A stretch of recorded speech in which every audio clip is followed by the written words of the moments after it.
Hay algo peor que un mal anime, y es un anime que tenía todo para ser bueno, pero fue arruinado por su animación. Porque no importa qué tan buena sea la historia, no importa qué tan épicas sean las peleas, si lo que ves en pantalla se siente rígido, barato o simplemente extraño. Esa experiencia se rompe, y lo peor es que esto no pasó una sola vez. Pasó con animes enormes, esperados, con fandoms gigantes que terminaron decepcionando por una sola razón: su animación. Hoy vamos a ver 7 animes que pudieron ser mucho más, pero algo en su animación hizo que muchos fans los abandonaran, que se volvieran memes o que simplemente nunca alcanzaran su verdadero potencial. Si hablamos de expectativas destruidas, hay un caso que genera discusión hasta el día de hoy: One Punch Man. Porque la primera temporada no solo era buena, era ridículamente buena. La animación era fluida, exagerada, cada golpe se sentía con peso y prácticamente redefinió cómo debía de verse un anime de acción. No era solo espectacular, también era consistente.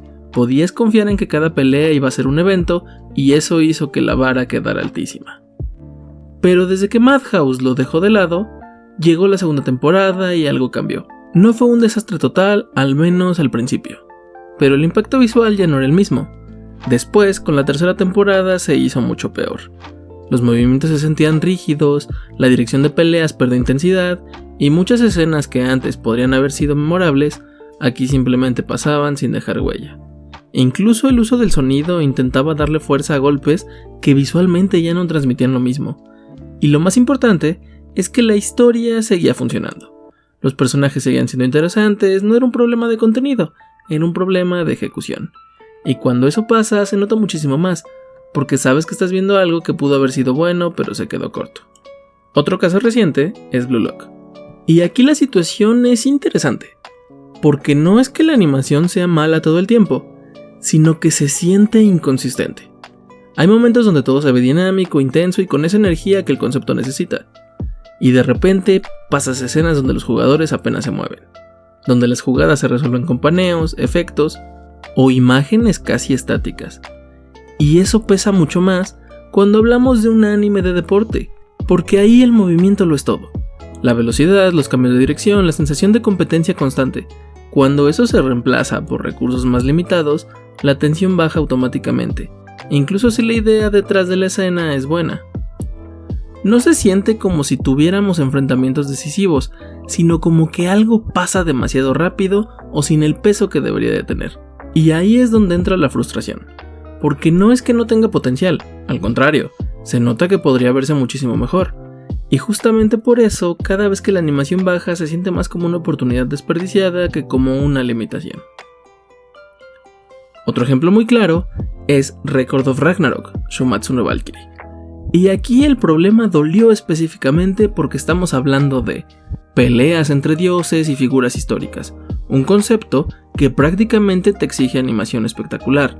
Podemos verlo en los paneles del manga. Cada combate tenía el potencial de ser memorable, de sentirse enorme, de transmitir ese choque de titanes que la historia prometía. Pero cuando llegue el anime, muchas de esas peleas se sintieron sorprendentemente estáticas. Había momentos donde veíamos imágenes congeladas, paneos o golpes que no tenían impacto visual. No es que no hubiera intentos de hacerlo emocionante, pero la ejecución no siempre acompañaba la escala del concepto. Y cuando tu historia depende tanto de la intensidad de los combates, cualquier rigidez se nota inmediatamente. El resultado fue que enfrentamientos que deberían haber sido explosivos terminaron sintiéndose más contenidos que lo que el propio anime planteaba. Y eso hizo que mucha gente se quedara con esa sensación de que algo simplemente no estaba a la altura. Y si hablamos de un anime que se volvió un meme, Nanatsu no Taizai, The Seven Deadly Sins, es imposible de ignorar. Porque durante sus primeras temporadas donde lo llevaba A1 Pictures, la serie tenía una animación que cumplía bastante bien. Las peleas eran dinámicas y había momentos que destacaban. Nunca fue perfecto, pero funcionaba. Y eso era suficiente para que los combates se sintieran bien. El problema llegó cuando el cambio de estudio se hizo evidente.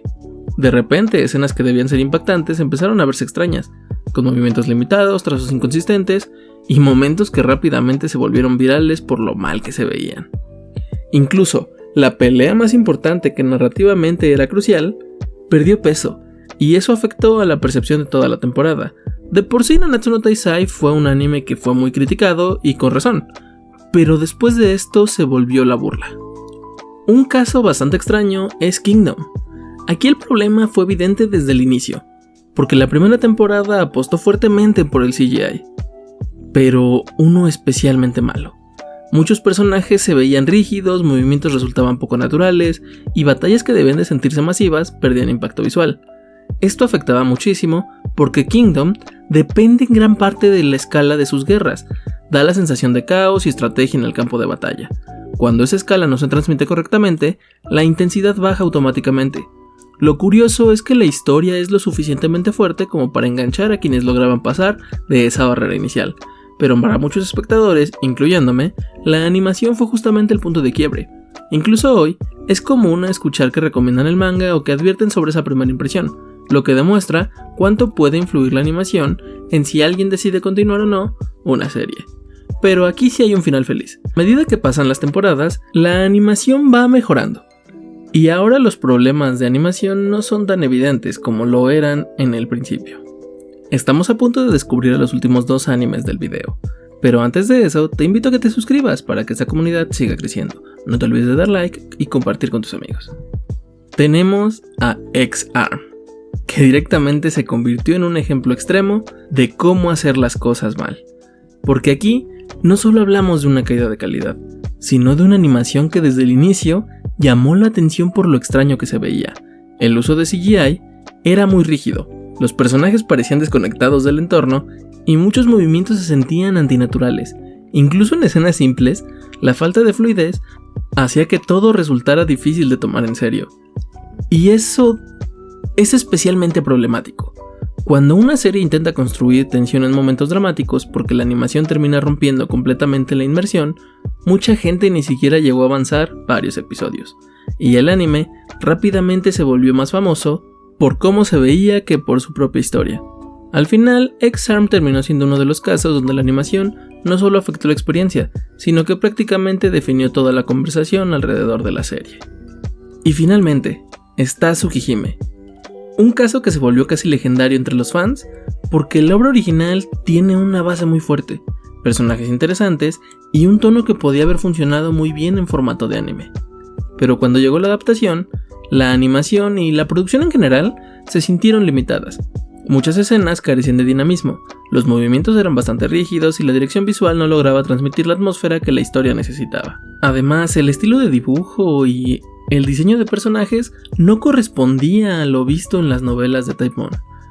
El resultado se percibía más plano de lo que el material original sugería, y eso ya era un problema importante. Pero aquí es donde el caso se vuelve todavía más complejo, porque la animación no era el único inconveniente. También hubo decisiones de adaptación que comprimían eventos, cambiaban el ritmo y dejaban fuera elementos que eran clave para entender a los personajes. Eso hacía que incluso cuando la historia avanzaba, no siempre se sintiera con el peso emocional que debía. Y cuando combinas una adaptación apresurada con una animación limitada, el impacto general se reduce todavía más. Al final, Tsukihime terminó siendo recordado no solo por cómo se veía, sino por cómo se sentía incompleto. Muchos fans directamente prefieren ignorar esa versión y recomiendan la obra original o adaptaciones más recientes. Lo que demuestra que, aunque la animación fue una parte importante del problema, no fue la única razón por la que el anime no logró capturar todo su potencial. Así que si les preguntan, Tsukihime no tiene anime.